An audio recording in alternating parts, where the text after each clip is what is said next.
How are you? It's so great to be here with people whose politics we all share and feel like we can all let our hair down being here together. I have an announcement that I'd like to make. I am not running for President of the United States. You never thought that saying those words would make you unique, but here we are in 2019. Now, I actually thought seriously about running for president because someone ought to run for president around the agenda of ending poverty. So over the course of the spring, with Working Hero Action, we held 31 different forums in Iowa and South Carolina with leading presidential candidates to talk about the question of poverty. Somewhere along the lines over the last couple of decades, have you noticed we've abandoned the definition of poverty to the statisticians? That poverty has become what the numbers say instead of how people are living. One of my favorite Dr. King quotes is about segregation, but it applies also to poverty, which is, segregation relegates people to the status of things. Similarly, when we define whether someone is poor by the mathematical amount of money they make instead of the emotional and lived experience of their daily life, we relegate them to the status of a thing. You can't tell me that someone who earns $10,000 above the poverty line but has no health care and wakes up in a cold sweat in the middle of the night wondering how she's going to take her kids to the doctor is middle class. Yet, over the past couple of decades, have you also noticed that all Democratic politicians talk about is the middle class? In fact, there are people who have even told me, you can't use the word poverty. That's a bad word. And in that, people have gone around the country telling everyone they're middle class. You're only supposed to describe poverty of people who are really, really in the deepest state of despair. But is it dignifying to tell someone who has no health care, who's earning $47,000 a year with 2 kids, that she's middle class?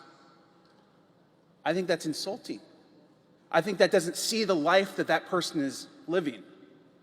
Describing that person as part of America's poverty crisis isn't demeaning, it's honoring of the truth that she's living. When almost 8 out of 10 Americans live paycheck to paycheck, there is no middle class. We have a poverty crisis in this country. You probably noticed that some members of the corporate establishment say that progressives don't have a coherent vision.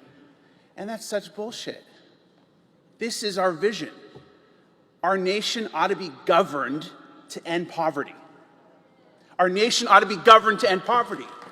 And here's what that means.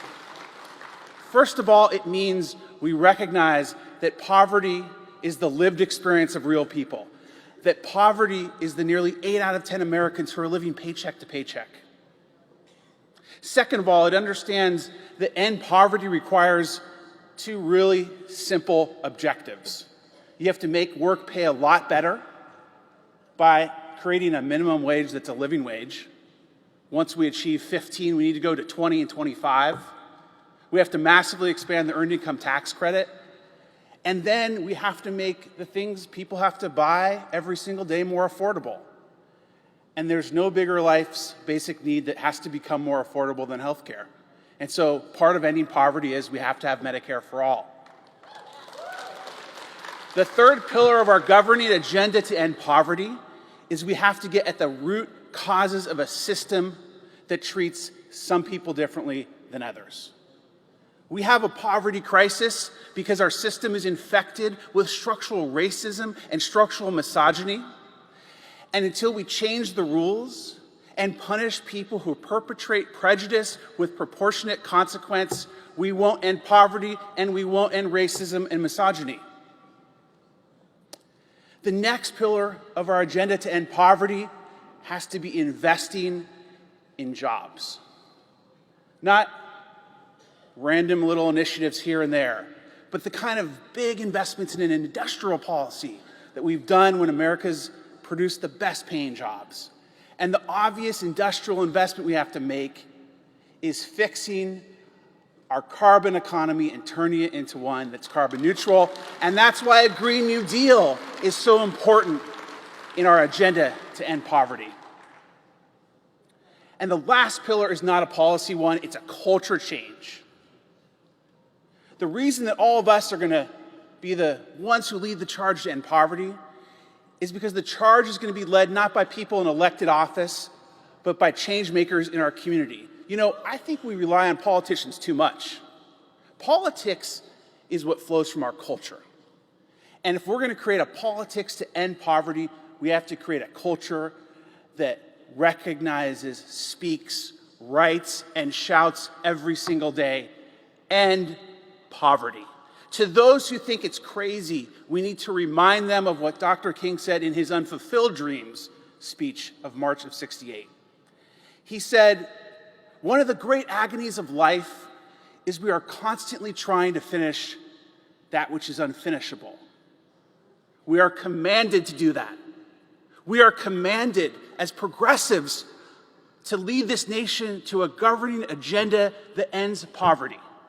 You know, I first became interested in change making when I had my bar mitzvah. I'm a liberal Jew. I love being a liberal Jew. And when I was 13 years old, I read from the Torah for the first time. And I read this Torah portion called Shoftim. And it goes this way. It says, "Justice, justice shall you pursue." It doesn't say justice, justice shall you achieve. It says, "Justice, justice shall you pursue." Like Dr. King says, we are commanded to try and finish that which seems unfinishable. But we've stopped trying to end poverty. We've stopped saying we're going to end poverty. We've stopped writing that we're going to end poverty. Which is why right now, I want everyone to take out their phones. I want everyone to open Twitter. And as a community, as a movement, I want us to make the hashtag end poverty trend on Twitter.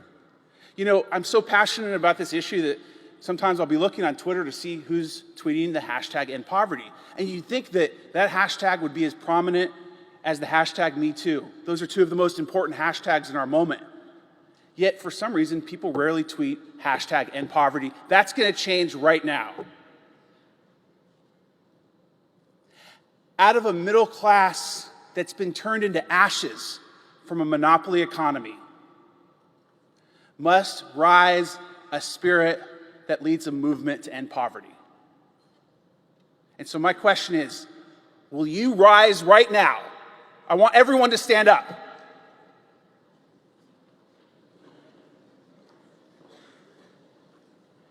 If we're going to end poverty, if we're going to do what seems unfinishable, it's going to be because the change makers in this room rise.